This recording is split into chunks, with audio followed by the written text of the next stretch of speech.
રૌદાવત જિલ્લા પંચાયત સીટના 5 તાલુકા પંચાયત સીટ પૈકીના જે કોંગ્રેસના કાર્યકર્તાઓ છે એ લોકો આજે ધારાસભ્યશ્રીની આગેવાનીમાં જિલ્લા ભાજપ કાર્યાલય પર અમારા પ્રભારી કુશળસિંહજીની હાજરીમાં એ ભારતીય જનતા પાર્ટીમાં જોડાયા છે।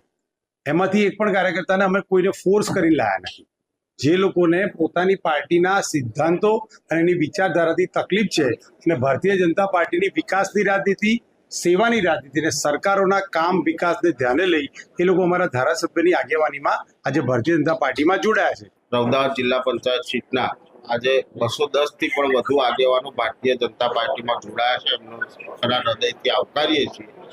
ખાસ કરીને જોવા જઈએ તો આજે જે હોદ્દેદારો ભારતીય જનતા પાર્ટીમાં જોડાયામાં દૂધ મંડળીના ચેરમેનશ્રીઓ, પૂર્વ તાલુકા પંચાયતના સભ્યો, સરપંચશ્રીઓ અને આઈટી સેલના કોંગ્રેસ પક્ષના હોદ્દેદારો અને યુવાનો ખૂબ મોટી સંખ્યામાં જોડાયા છે। અમારી તમામ માહિતીથી અપડેટ રહેવા માટે જોડાયેલા રહો S9 ન્યૂઝ સાથે।